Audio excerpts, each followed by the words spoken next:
Colonel North, when Admiral Poindexter told you that the president did not know, that was a result of your having asked him whether or not the president knew? Yes, sir. My recall on that is that on the 21st, the Attorney General had told him, I mean, this is the way it was conveyed to me, that he was going to conduct a fact-finding inquiry into the activities that had occurred in 1985, specifically the August, September, and then November transfers of Israeli equipment to Iran. And that as a consequence of that, during our discussion of that inquiry, in which the Admiral told me to lay out everything, I told him that I had destroyed the references to the use of residuals to support the Nicaraguan resistance. And I specifically asked him, as I remember it, by the way, does the president know about this? Since it's my recollection that he had said the president had asked the Attorney General to look into this. And he at that point said, no, the president does not know about it. Did Admiral Poindexter tell you that he had talked with the president and learned that he didn't know? No, as I remember, it was a very brief conversation, and I think basically just the way I described it to you as I remember. Did you ask him whether or not the 5 memos which you had sent forward requesting that the president be advised had been sent forward for president's knowledge? No, because I had already, what precipitated this conversation was my assurance to him that those memoranda no longer existed. Was this a surprise to you? I think so, yes. But by that point in time, I was, 1, exhausted, and number 2, I suppose nothing much surprises you after that point. Did this Colonel North at this point then send a flash through your mind that now you were the fall guy, that this was what was being said to you? No, not at all, because in that same conversation, I told the Admiral again that I thought I ought to go right away, that I ought to leave now in an effort to defuse this thing. Director Casey had, by that point, suggested to me that it was probably going to take someone above my pay grade, as he put it, or above my level at the NSC, or within the administration to take this on the nose, as it were. And I thought that we at least ought to make an effort to diffuse it at the lowest level possible before it worked its way up. I don't believe I related to the Admiral what Director Casey had told me about him. Colonel, moving on. Excuse me, Congressman, I don't mean to be offensive, but I noted that you started at 3:45 and the red light is on. It's been 25 minutes. Unless we adhere to the time, we'll never get out of here. As I indicated to you in our telephonic conversation, there are certain members here who have received special allotments from others who are not present. Well, that'd be perfectly all right, Mr. Chairman. Perhaps you could tell us to begin with. And so that's why we have this extra time. How much time is the Congressman designated? On the basis of what we're hearing, you told me that they're not going to finish today. There were 13 more senators and congressmen who want to ask questions. Nobody's gone to their 15-minute time limit. Is up to me as chair, and I try to be very fair. Well, it is, sir, but the red light is on, and I took that as a clue that the time is finished. Now, we're not going to get out of here unless we adhere to some regulations about time, and I respectfully request that we try to limit the amount of time. Senator Boren. Very much, Mr. Chairman. Colonel North, as I've Senator David Boren of Oklahoma, member of the Intelligence Committee, and has voted consistently for military aid to the Contras. Several days, and that is, will anything good come from these hearings? The reason I've asked myself that question is the same reason that you've raised some questions about it. If we end up after all these hearings with the country more divided than ever, more fragmented in terms of what this country ought to be doing, more polarized, we end up having simply diverted time and attention away from serious economic problems, and being from a state like Oklahoma, I understand the economic challenges that we're facing. We end up with a lot of pain for a lot of families and a lot of people around this town, and we haven't learned anything from it in terms of something that will benefit the country in the future. Then I think we'd all have to say that it hasn't served a useful purpose. So I think we all have a real determination here. I'm sure it's a determination you feel, having gone through this painful process, that we try to learn some lessons from all of this that will help the country in the future. So we won't have these kinds of confrontations again in future years. We won't have concerns about the rest of the world watching us have this kind of confrontation, concern about allied countries having sensitive information being divulged about them. So we won't go down this same path again. So every day I try to ask myself, have we learned something that we can apply to help this country in the future? I'm sure you hope that through these proceedings, the American people have learned about the situation of Central America. As a supporter of the Contras, I hope that they have learned also about the strategic importance of that region and why we cannot afford to create a power vacuum in that region that will be filled by communist forces and those hostile to our country. And I would hope we would have also learned a broader lesson. I had to ask myself, how is it that a person like Colonel North has ended up sitting before this congressional committee with this kind of inquiry being watched by the world? Because you projected yourself as a person that cares about this country, has deep love for this country. You've convinced me of that. You've clearly convinced the American people of that. I'm not surprised by that. I'd heard about you before from people, for example, when you came to defend a young Oklahoma Marine who had been falsely accused of wrongdoing during the Vietnamese conflict. So I don't think people that know your record are surprised about that affection that you have for this country. So I had to ask, how has it come to this? And I have to believe that your appearance in these proceedings are really a reflection of something that's gone wrong in this country over the past 2 decades, perhaps. And that is, we lost sight of something that we used to always believe in this country. It was called a bipartisan approach to foreign policy. We had an old saying, we might fight among ourselves about domestic politics, but politics stopped at the water's edge. When we spoke to the rest of the world, we spoke with a united voice, and the congressional leaders and the presidents would get together and work toward that end. I guess the greatest example we've had in modern times was the kind of cooperation that we had between President Eisenhower, Republican president, and Sam Rayburn, the Democratic Speaker of the House. And they worked together, not because there were some rules or regulations that required it, but because they each understood the importance of it. I happen to believe very strongly that we have to have covert operations sometimes. We have to be able to operate in secret. We have to be able to keep those secrets. And I think you've expressed appropriate concern as a witness that those secrets must be kept. We have instituted new procedures in the Intelligence Committee to make sure that those secrets are kept. We lock up the documents. We don't let them out of the room. We don't even let members take their notes out anymore. Senator Cohen and I have gone to the leadership in the Senate, both Democratic and Republican, and received a commitment that if a single member of our committee leaks classified information, their resignation as a member of that committee will be demanded. I would just like to ask you, as we consider how we conduct foreign policy, especially covert operations that have to be kept secret, how do we do that while preserving the democratic values and institutions that we hold so dear? And do you think we're on the right track in the way we're trying to develop this relationship of absolute candor and absolute trust between the executive branch and the intelligence committees of both the House and Senate?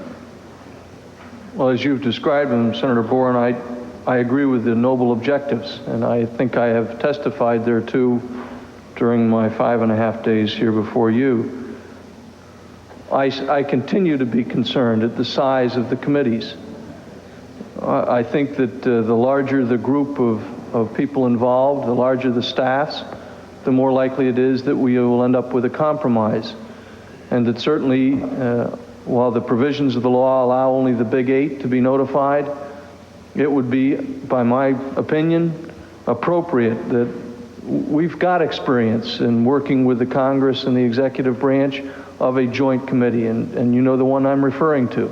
A very small, very professional staff and a small committee that worked very closely with the administration on carrying out policy on nuclear matters. And my sense is that that is an idea whose time has come. There is no doubt that we can do it better. And there is no doubt that there must be the ability to confer and to obtain the monies that are necessary to conduct these activities.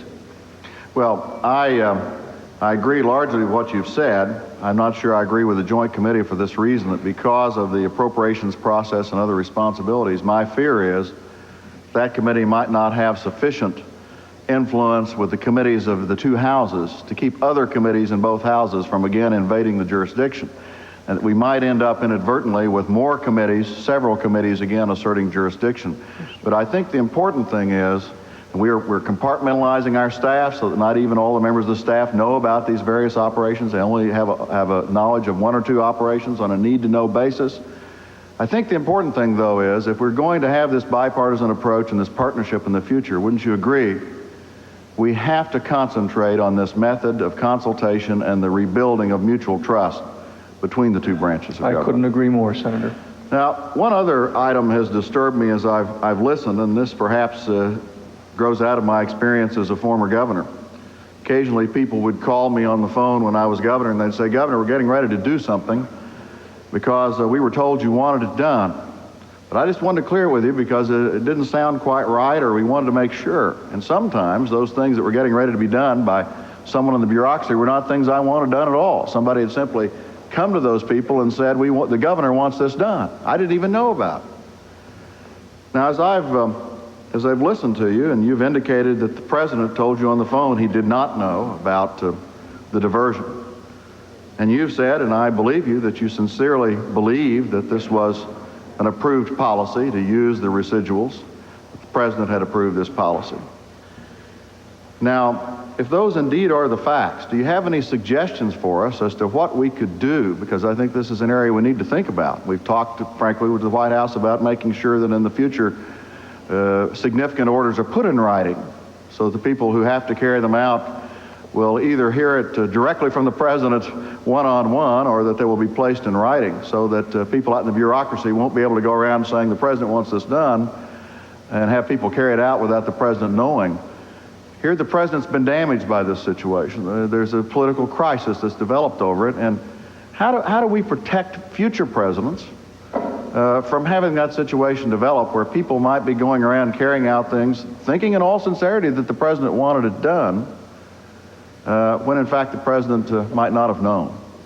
Well, I think while we may have agreed on the last point, we will agree to disagree on this one, because I think that those are clearly matters for the executive to resolve within the executive. And although certainly the National Security Council itself was created by the National Security Act of 1947, the National Security Council staff was not. There was an executive secretary appointed by that act, and the staff has grown to meet the needs of various presidents and will continue to do so. I don't think we do disagree. I think we agree on whether the president's setting up his own standards about how to do that, but how would you do it? Well, certainly I will never be president. And as I indicated before, I am not running for anything and not running from anything, and I want to make that clear again. But my sense is that if we require that the president reduce every word to writing, that every single authority ever sought by the president had to be reduced to some kind of official format, we would never have been able to succeed in things like Achille Lauro, because the timing on that was so quick. That it couldn't have been done otherwise. I certainly agree with that. I think the president has to be able to turn to someone immediately and give an order. We don't want to tie his hands from being able to do that and have it carried out. But on something like this that went on for a relatively long period of time, how could we change the procedures to make sure that an Oliver North, let us say, or someone else in the future who's carrying out a policy in good faith that he thinks is the policy of the president or the order of the president can really know for sure that it's the policy of the president, the order of the president? Well, again, I think it goes back to your original proposal that there must be the kind of sense of trust that exists between the executive and the legislative, that those things are indeed conferred by appropriate agents of the executive to discuss those things with the Congress. The joint oversight process, both executive and legislative, then would make sure that it was being carried out appropriately. Let me turn to the CIA briefly, and as you know, I have institutional responsibility there, and there are some questions that I would like to ask in that regard, and I might say, Mr. Chairman, that Senator Tribble has indicated to me that he would yield me 5 additional minutes of his reserved time to carry forward with this line of questioning. I've had a theory, and I shared it with you briefly in executive session for some time. Mr. Casey, as an individual, was willing to get involved in things and take risks, but he had a great love for the Central Intelligence Agency. He was determined to make sure that that institution not involve itself in anything that might place it in jeopardy, and that he went to great lengths to try to insulate the CIA as an institution from doing anything that might be improper or questionable as far as the law was concerned. In fact, Mr. Gates, in testifying before the Senate Intelligence Committee, indicated during our hearings that on October 9th, 1986, he had lunch at the CIA with you and with Director Casey. So it was Mr. Gates, yourself, and Director Casey, and that at that lunch, Mr. Gates asked you whether the CIA was involved in your private supply operation and private fundraising operation for the Contras during any period of time in which that was banned by law. And he indicated that you answered that the CIA was completely clean, speaking about it as an institution, and that you had worked very hard to keep it that way. That's correct, sir. Now, was that on orders or direction from Director Casey that he wanted to keep the CIA as an institution totally insulated and apart from this operation? Yes, and there was no contact that I had with any CIA officer that Director Casey was unaware of. Now, did anyone at the CIA assist in obtaining money for the Contras from any third countries? Not to my knowledge, sir. Did any of the CIA officials ever send you names of countries or make any suggestions to you about countries to contact? Other than in the discussions with the restricted interagency group chaired by the State Department after the law was passed authorizing State Department contact, other than that, no, sir. Did Mr. George ever make any comments, or was that after this time? As I indicated earlier, the Director of Operations and I had a number of discussions that dealt along the periphery of these things, and I have turned over to you my notes on those. Did you ever tell anyone in the CIA other than Director Casey about the residuals being the source of funding for any of the Contra operations? Not specifically or directly, no. But as I indicated in my earlier testimony, there are no doubt people who had suspicions relatively early on, even before Mr. Furmark's approach. That's as a consequence of the intelligence that we talked about the other night. Yes. But you did not explicitly inform any other individual at the CIA? I explicitly tried to deceive a number of people that the CIA is the actual source of those. So I do not recall specifically addressing those matters to anybody. So my view that Director Casey intentionally set up Mr. Gates, for example, to be the deputy in charge of day-to-day operations of the agency and to keep him more or less insulated from this other operation, you would say is an accurate description of the way Director Casey was trying to operate. Now, there was a period of time in which it would have been unlawful for the CIA to have provided intelligence directly to the Contras. And Rob Owen testified that you were giving intelligence information to the Contras during this period of time. I was. And where did that information come from? Both from the CIA and the Department of Defense.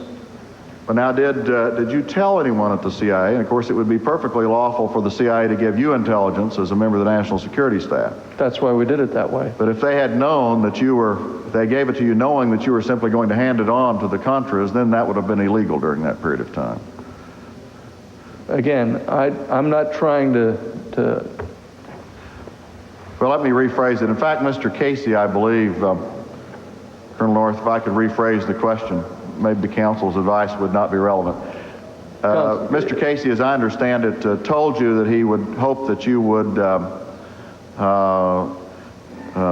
do it that way so that you would not put the agency in the position of having given it to you knowing that it was being sent. That is correct. But as I have indicated in my earlier testimony, I had numerous discussions with people at CIA and the Department of Defense, particularly Admiral Moreau, which certainly could lead one to the conclusion that there were other people who were aware of what I was doing. Who were the people at the CIA that had conversations with you that were of a nature that would have given them knowledge that you were involved with the resupply and that you were passing intelligence on to the Contras at that time?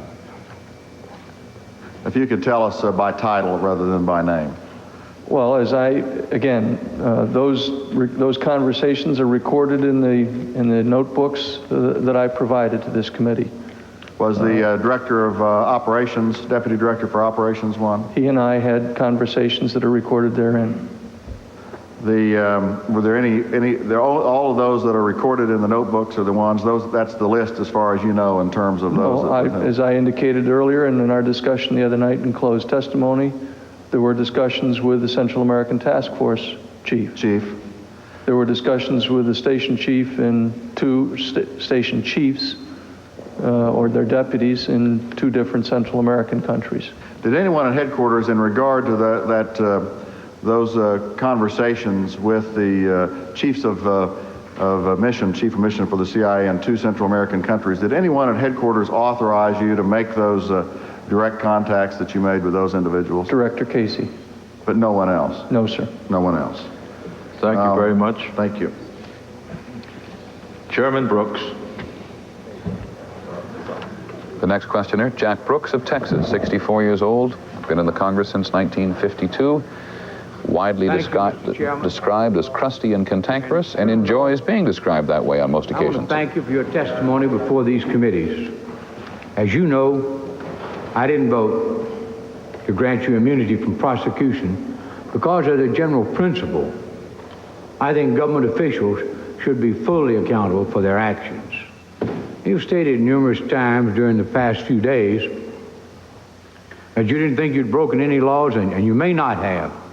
In any case, you felt so strongly, if you felt so strongly that you hadn't, I had a little difficulty understanding your reluctance to testify without immunity. Very simple. But nevertheless, you did, counsel, did you have an answer to a question, or did? No, I was so shocked at your statement with regard to the Fifth Amendment that I interrupted before you were through, and I apologize. I would. All right. You may. That's a new first for you. Well, I interrupt when I find things so appalling, Congressman. Yes. Do you know anything about the Fifth Amendment and its purpose? I said, and I would say again, I had a little difficulty understanding why the colonel, if he thought he had broken no laws whatsoever, was reluctant, it seemed, in their discussions with the counsel for the committee and with you about immunity. And I didn't vote for it. And if you don't like that, I'm sorry. I don't care whether you voted for immunity. Sorry. We prefer not to be up here at all. Thank you. But don't ask any questions about the Fifth Amendment. Mr. Chairman, I've had quite enough listening to Mr. Sullivan. He's a distinguished criminal lawyer. But you know, we didn't hire him as our lawyer, and I don't need him to advise me. I believe this exchange has just convinced the chair, as I feared, that about this time we all get testy.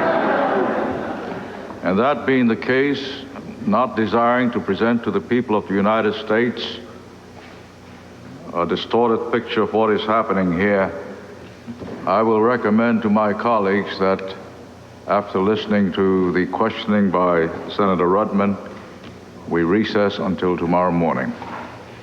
Your Honor, may I? At any rate, Colonel, you did play a central role in the events that we're charged with investigating. This means Congressman Congressman Brooks is going to continue, and then we're going to hear from two others, Senator Inouye, Congressman Corder from New Jersey, and Senator Rudman, and then it'll be over for the day. We are here to determine only what did happen and the serious impact these activities may have had on the conduct of American foreign policy and indeed on our national security. And I want to tell you that I believe your testimony has been quite revealing. And the most revealing thing to me has been that you confirmed that you were not acting alone. And you put it, I believe, that you were not a lone wolf. And lieutenant colonels in the Marine Corps simply don't have that kind of authority. I was one.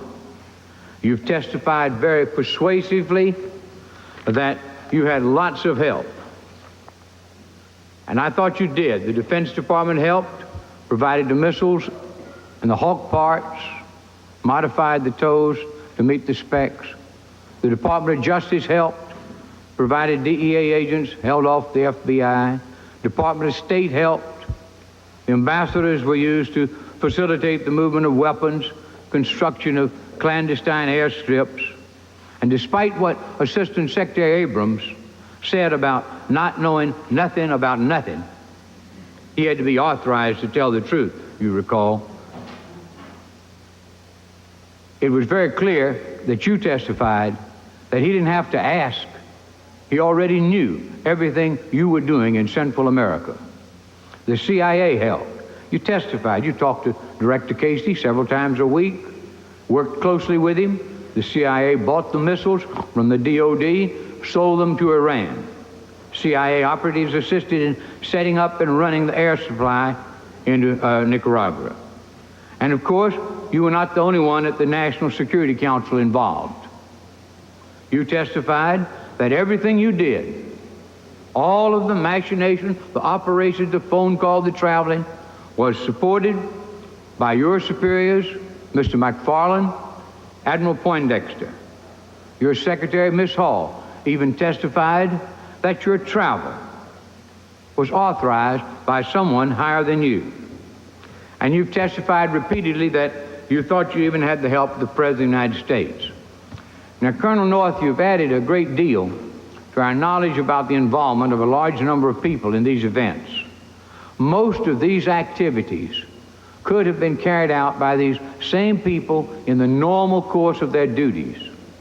They would have had to comply with certain accountability provisions, like written findings, as provided by the President's own National Security Decision Directive 159, reporting to the House and Senate Select Committees on Intelligence, as required by the Intelligence Oversight Act, reporting to the Foreign Affairs Committee, as required by the Foreign Military Sales Act, and I guess they would have had to deposit the proceeds in the U.S. Treasury, since those missiles were paid for with taxpayers' money. Now, instead, this elaborate scheme was to carry out these activities was worked out with a government within a government. And it's a rather interesting variation of now you see it, now you don't. The U.S. government was acting as a party when needed, and it was a private citizen when it came to reporting to Congress or counting the profits. And I believe, Colonel North, you testified that Director Casey really wanted an more or less off-the-shelf, independent, standalone, self-sustaining operation for covert activities. Was that your understanding of what he requested? Yes. Now, according to the statute which created the National Security Council, and I want to read a part of it so people know what it said. It said, the function of the council shall be to advise the President with respect to the integration of domestic, foreign, and military policies relating to the national security, so as to enable the military services and other departments and agencies of the government to cooperate more effectively in matters involving the national security. That's what it's about. Now, Colonel, the National Security Council was never intended to be an operating agency of the federal government, was it? An operating agency of the operating federal government. agency, as It is the President's staff. I don't follow you. As the The President's National staff, Security Council staff is a staff of the President of the United States. and it was authorized as, and the functions were authorized as I just read from the statute, to advise the President. You have just read the provision for the National Security Council, which consists of the President, the Vice President, the Secretaries of State and Defense, with 2 statutory advisors. Correct. The Joint Chiefs of Staff and the Director of Central Intelligence. And you think the staff was not bound by the functions of the commission, of the council? I don't believe it was.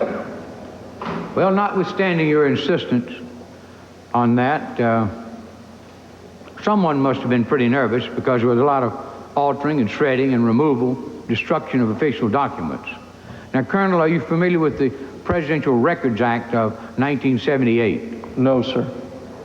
Well, I'll tell you then. That act was passed in an effort to prevent White House documents from being shredded or burned in fireplaces or removed from history in other creative ways, as we had seen in the Watergate case a decade and a half ago.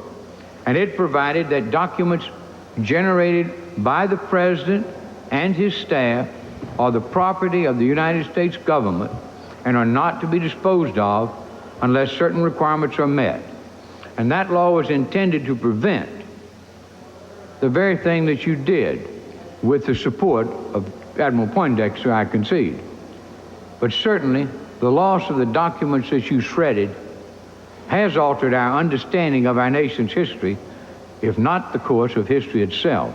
And I would ask you, would you retrieve those documents from the shredder today, if you could?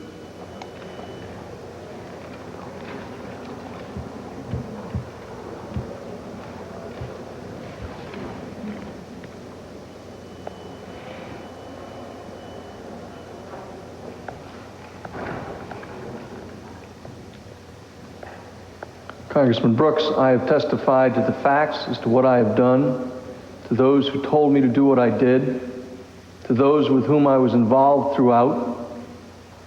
I have answered every question about those facts that I possibly could in the last 5.5 days. I've now been told we're going to extend it further, and I don't think it's appropriate now, nor is it any point in this for me to answer hypothetical questions about things that can never be.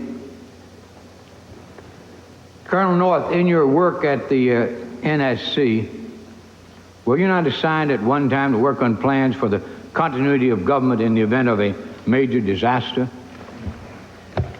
Mr. Chairman. I believe that question touches upon a highly sensitive and classified area, so may I request that you not touch upon that, sir? I was particularly concerned, Mr. Chairman, because I read in Miami papers and several others that there had been a plan developed by that same agency, a contingency plan in the event of emergency that would suspend the American Constitution. And I was deeply concerned about it and wondered if that was the area in which he had worked. I believe that it was, but I wanted to get his May I most confirmation. respectfully request that that matter not be touched upon at this stage. If we wish to get into this, I'm certain arrangements can be made for an executive session. Well, we'll do that in another forum, I believe, but this week... I must say the inferences from that statement are ridiculous. Mr. We Chairman... will decide whether it's ridiculous or not. That's right. That lofty principle appears to have gotten caught in somebody's shredder.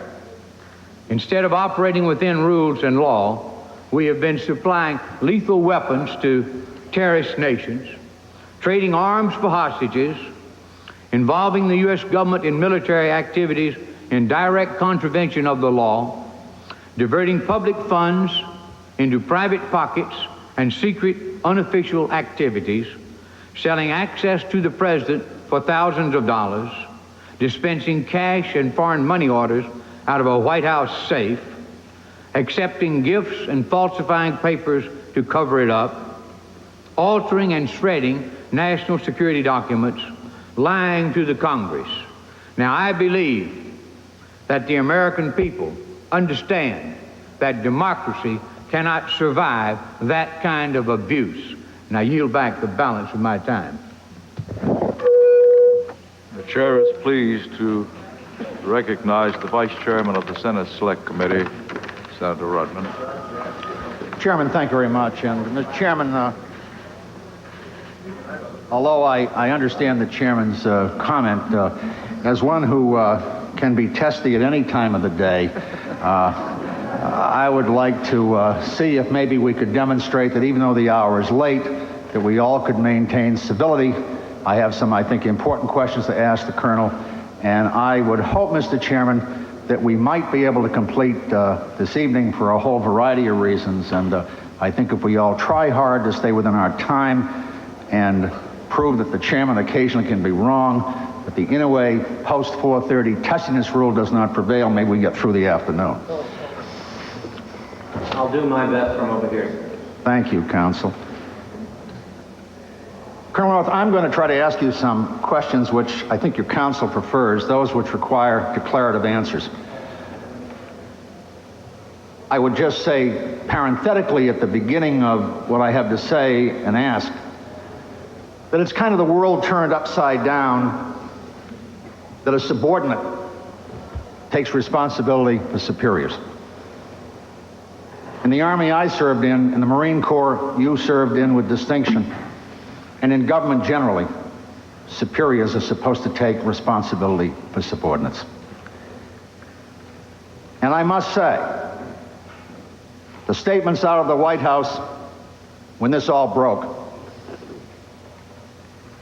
pyramided by the fact that you were, to use any other word, reassigned, fired what you want, and your superior was allowed to gracefully resign, gave a clear message, aided and abetted by source stories about you and what you did, that have proved ultimately, in my view, false, but in fact were designed to make you the scapegoat, whether you liked it or not.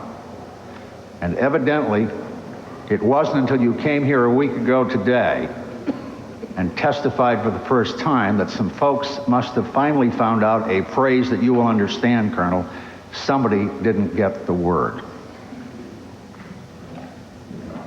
I want to talk to you about Director Case's legal opinions. And I want to start out by saying that I have concluded at the end of your testimony, but actually before you came here, in reviewing literally hundreds and thousands of documents, that you indeed were authorized to do what you did in terms of the policies. I'm not going to talk about the collateral issues of shredding and statements to Congress and other personal matters, but the basic things that you did. Not only is your testimony candid and believable, but it's true and it's supported and it's corroborated. And it will be corroborated by other witnesses. You relied on others for their view. You testified, and I have the transcript, I don't want to go through it, but you essentially testified that Director Casey told you that the NSC was not covered by Boren. Am I correct? That is correct, sir. He also told you that the Defense Department, the CIA, the State Department were covered, but the NSC was not. Whether he was right or wrong, that is what this respected lawyer and the head of the CIA told you. Yes, sir. The thing that disturbs me, Colonel, and again, I am not being critical of you, but I want to lay this all out, is that you were employed by DOD. Your superiors knew it. Admiral Poindexter knew it. I've checked to make sure I would correct, and you correct me if I'm wrong, but since the day that you were assigned to NSC, you have been compensated as a Marine from the Marine Corps. Am I correct? As a major and then a lieutenant colonel, sir. That is correct, Colonel. And as a matter of fact, Mr. Scaroni, in his opinion, said, although the NSC is not subject to the Bowen Amendment prohibitions, nevertheless, Lieutenant Colonel North might be, as he evidently is on a non-reimbursed detail from the Marine Corps. He went on to say if it was reimbursed by the NSC, then it might change. But the fact was it was never reimbursed by the NSC. Am I correct? I don't know that it was, and I don't know that it wasn't. I assume it was not. I will represent to you that it was not.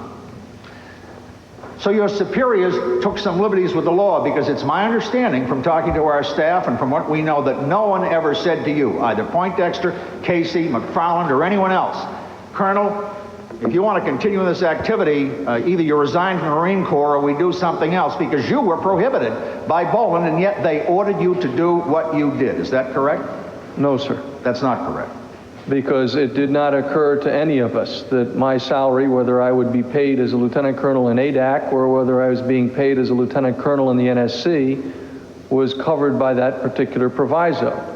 And in fact, Director Casey, I think, accurately pointed out that this was to avoid using appropriated monies of the CIA, of anybody, to pay off or the costs of doing business in Nicaragua or doing the business of the democratic resistance. And it never in my wildest dreams occurred to me that my salary would be subject to that kind of a proviso. Well, let me just say, Colonel, that Casey may have been right about some things. There are many who think he was wrong about that, but that's not your problem. No one at the White House ever told you that you were prohibited. Am I correct? That is correct, sir. And Admiral Poindexter knew who was paying you, correct? Yes, sir. Thank you. I want to turn to your speech making and your fundraising. You made an oblique reference to it, and I want to have a couple of questions about that. Colonel North, there is not one shred of evidence before this committee that you ever personally asked anyone to donate money to the Contras. Thank you, sir. And no one has ever said that. At least this senator hasn't said that privately or publicly. As a matter of fact, each speech that you gave, you were authorized to give. It is my understanding. That is correct. So we're not talking about the speeches. I want to characterize Mrs. Garwood's testimony to you, because in no way was I using a pejorative phrase. I was saying it probably more in awe. Mrs. Garwood told us that you sat in the Hay Adams with Mrs. Garwood and Spitz Channel, and you went over all of the needs of the Contras, and you left. What happened after that, you probably only know from public testimony. She also testified that you met her in Houston, that you told her about the needs of the Contras and said specifically, quote, "I am not asking you for money. I am not supposed to." Continued to lay out the need and left. Thereafter, on both occasions, the evidence is clear that Mr. Channel asked for money and received it. I assume that you knew that Mr. Channel was engaged in fundraising. You may not have known the details of his representations, but you certainly knew he was a fundraiser. He was an individual American. He had a right to do that. I did. Well, Colonel North, the point I was making that day, I'll make again to you today. In fact, I'll even amend it. Watching you testify here for 5 days and noting the fervor with which you speak, I will amend it to say that the 1-2 punch wasn't necessary. Only the one punch. You made a strong case, and it was only natural that people gave funds. Do you want to deny that that was, I won't use the word scheme, but it was certainly part of an effort to raise money for the Contras? That's my question. Quite clearly it was. Thank you. I only have 2 other points. I want to talk about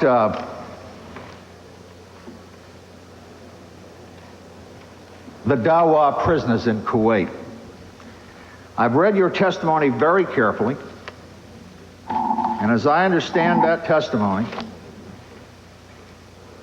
Mr. Hakim made his 9-point representation. Part of it was for a method to get these prisoners released, but not by the United States, in a way that the United States would not be accountable, and that you, in fact, according to your sworn testimony to Mr. Lyman, said, and did you include in the approval that you sought the item about presenting a plan for the release of the Dawa? Colonel North, yes. Mr. Lyman, did you get the approval? Yes. Is that accurate so far? Yes. Here's the problem I have with all of this. Let's agree, and some of it's classified, won't talk about it, that the effort would be done by someone else, that the United States would not have its fingerprints in any way on these people. Absolutely correct. The thing that troubles me, Colonel, and you might explain, if you could briefly, these people, and you understand this better than anyone, they're not unlike the people that killed Natasha Simpson or Robert Steedham, Leon Klinghoffer, They're not unlike Abu Nadil, who you thought might be threatening your family. How in the world could the United States, either directly, tangentially, or any other way, not your policy, NSC policy, we'll ask Poindexter, how could we possibly be advocating in some way that they be released? I don't believe that what I was talking about was an advocacy for release. It is a simple fact of reality that there will come a time when those 17 will be released. It is not unusual in that part of the world to see those kinds of transactions work. We have seen it with our friends, with our allies, and quite simply, we have seen it with our adversaries. There will come a time when those people will walk free. I hope not, Colonel North. I am simply making a bald statement of fact. We have seen it happen countless times. We have seen Americans who have been convicted of the most heinous crimes possible turn loose to walk free in American cities. Well, Colonel North, you will hear testimony next week or the week after that you'll find interesting. That when the President of the United States, after you had left your president assignment, learned of some efforts tangentially to talk about the Dawa prisoners, that to use your term, he would have gone ballistic. To use my term, he went hyper-orbit, out of sight. This was a stated policy of the President, and I would only make the observation, and you had authority for what you did, and others will speak to it, Colonel North, but it seems to me if we ought to learn anything around here, we ought not to talk about people like that who are scum in return for anything. I could not agree more, Senator. But the fact is, if those people were going to come to be released anyway, and I believe they will because history is a precedent in that particular part of the world, and with those kinds of groups, then there ought to be some benefit derived from that for us, not just for the two parties transacting that kind of a release. And it will happen as sure as I am sitting here. Colonel North, finally, everyone else has had something to say to you. I have something to take some difference of opinion with you on, and it's in your statement that you delivered here last Thursday morning. You said about the Congress, I suggest to you that it's the Congress which must accept the blame in the Nicaraguan freedom-fighting matter. Plain and simple, you are to blame because of the fickle, vacillating, unpredictable, on-again, off-again policy towards the resistance. And you're entitled to your view, but I want to share some of my views with you. It's interesting that national polling data over the course of the last 3 years have shown that under the latest Harris poll in June, 74 to 22 people in this country oppose aid to the Contras. In April of '86 was an astounding poll, which I think totally refutes your idea that the American people somehow don't understand what's going on. That indicated that 56% of the American people were aware of the threat which Nicaragua poses to its Latin American neighbors, that 50% of those polled believe it's in the long-term interest of the United States to eliminate communism from Latin America. So far, so good. And then 62% of the same polling group say no aid to the Contras. And I can tell you myself, Colonel North, from campaigning in New Hampshire, a fairly conservative state, in the fall of last year, as one who has, with reluctance on occasion, but in the final analysis found there was no other solution, voted for that aid to the Contras. But people in this country just don't think that's a very good idea. And that is why this Congress has been fickle and vacillating. Now, you may suggest that some of us voted anyway, even though it's against what our constituents believe. But I want to point out to you, Colonel North, that the Constitution starts with the words, "we the people." There is no way you can carry out a consistent policy if we the people disagree with it, because this Congress represents the people.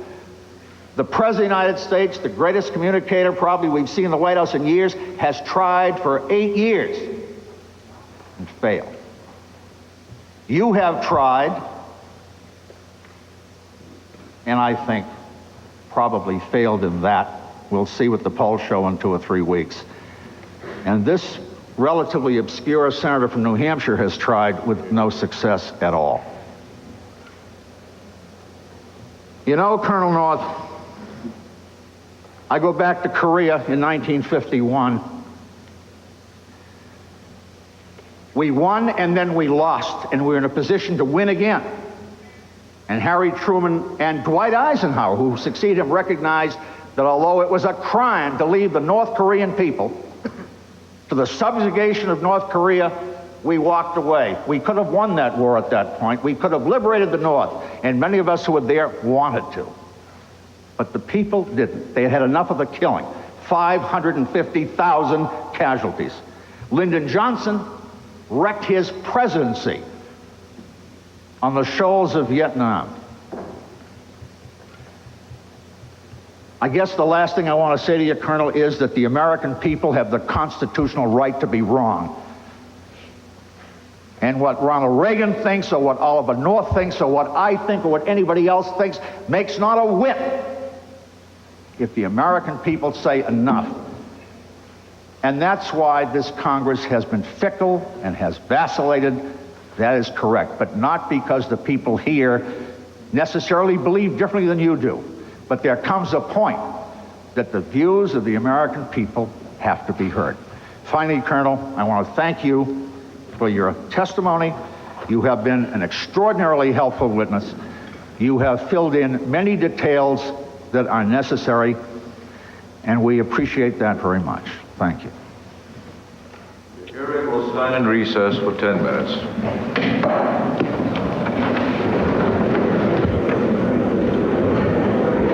We are not altogether certain exactly what that means, standing in recess for 10 minutes, because it was our impression, listening to Senator Inouye earlier, that with Senator Rudman, who is the ranking Republican on the Senate committee, the senior Republican on the Senate committee, that was going to be the end of today, and that Colonel North was going to come back and finish his testimony tomorrow, and that subsequently tomorrow, we can tell you, which we haven't mentioned before, that Robert McFarlane, the former National Security Advisor to President Reagan, for whom Colonel North worked, will come back and testify briefly, and we understand that is at his request, that he's interested in discussing the altered chronology that was put forward for the president to present in public when the Iran-Contra affair was first revealed. But there you hear Senator Rudman, as I said, the ranking or senior Republican on the committee from New Hampshire. He's 56 years old. He was elected back in 1980. In a sense, rounding out the circle, which began today with Senator Mitchell of Maine. New England rounding out the circle today, and both of them, as Colonel North leaves the room, both of them, it seemed, at least to this chair, as we've said before, when I say that, it simply means it's one man's opinion, and I don't want to stuff it down your throat, that they've been resentful about what they have heard from Colonel North. And there was Senator Rudman saying to Colonel North late today that the American people have a constitutional right to be wrong. But even though for 5 days Colonel North has been extremely passionate in his belief of the world, that the American people as reflected in the polls and the American people as reflected in their elected representatives, we have heard that phrase on innumerable occasions today, have not been in favor of the same policy which Colonel North and a band of very determined activists, including, of course, President Reagan, who believes devoutly in aid to the conscience, executive branch and the Congress very much disagreeing.